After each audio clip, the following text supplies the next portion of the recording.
Hello everyone, कैसे हैं आप सभी। आशा करते हैं कि आप बहुत अच्छे होंगे और आपकी प्रिपरेशन भी अच्छी चल रही होगी। सीटेट 2018 में एक क्वेश्चन पूछा गया था कि बाला का फुल फॉर्म क्या है, यानी बाला का पूर्ण रूप क्या है। अगर आप टीचिंग से संबंधित एग्ज़ाम की प्रिपरेशन कर रहे हों तो हो सकता है आप इस शब्द से परिचित हों कि बाला क्या है। तो इसका सही आंसर जानने से पहले हम देख लेते हैं कि बाला का अर्थ क्या होता है। इस योजना के तहत कौन कौन से प्रयास किए गए थे और ये योजना यानी जो बाला योजना थी वो किस प्रकार से शिक्षा में उपयोगी रही थी।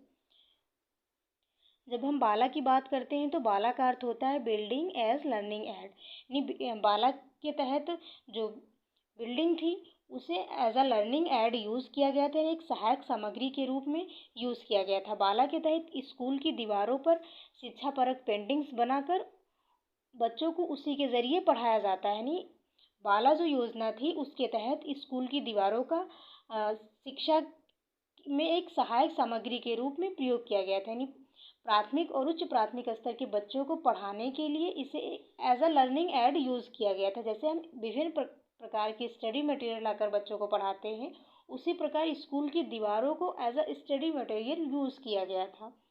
इसके तहत स्कूल की दीवारों पर शिक्षापरक पेंटिंग बनाई गई थी और उनके द्वारा बच्चों को सिखाने का प्रयास किया गया था। जैसे कि अगर छोटे क्लास के बच्चे हैं तो उनके लिए दीवारों पर अल्फ़ाबेट लिखे गए थे, विभिन्न प्रकार जो नंबर्स हैं वो लिखे गए थे, टेबल्स लिखी गई थी। यानी क्लास के अनुसार किस क्लास के बच्चे हैं उनकी आवश्यकता के अनुसार चीज़ें दीवारों पर अंकित की गई थी। जैसे कि अगर छोटे क्लास के बच्चे हैं तो उनके लिए दीवारों पर नंबर्स लिखे गए थे, अल्फ़ाबेट लिखे गए थे। उसी बाला के तहत दीवारों को किस प्रकार प्रयोग किया गया था इसे आप कुछ कुछ चित्रों के माध्यम से समझ सकते हैं। जैसे कि इस चित्र में आप देख सकते हैं कि स्कूल की दीवारों पर विभिन्न नंबर अंकित किए गए थे, यानी बहुत जो नंबर्स हैं उन्हें दर्शाया गया था और अल्फ़ाबेट दर्शाए गए हैं।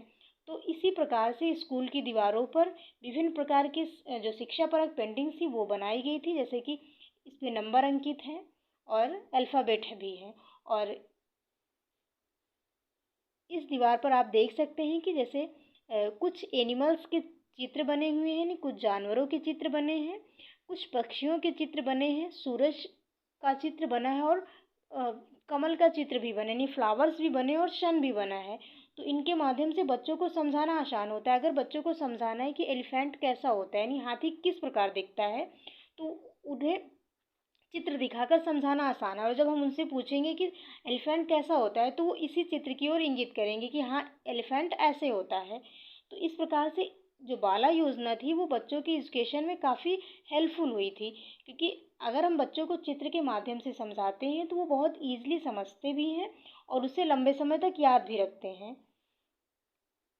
कुछ अन्य एग्जाम्पल हैं, जैसे कि हमें अगर सीजन्स के बारे में समझाना है कि कौन से सीज़न में मौसम कैसा रहता है, तो इन चित्रों के माध्यम से हम ईज़िली समझा सकते हैं कि विंटर का सीज़न ऐसे होता है और समर में सीज़न इस प्रकार होता है, और जो रेनी सीज़न होता है उसमें वो बारिश का सीज़न होता है, यानी उसमें बरसात होती है, और स्प्रिंग में चारों तरफ हरियाली हो जाती है। ये तो कुछ एग्जाम्पल हैं। इसी प्रकार से बाला के तहत बिल्डिंग को यूज़ किया गया था, यानी बिल्डिंग्स पर जो नेशनल सिंबल्स होते हैं वो बनाए गए थे। ये तो कुछ एग्जाम्पल हैं कि बाला के तहत दीवारों का इस प्रकार से यूज़ किया गया था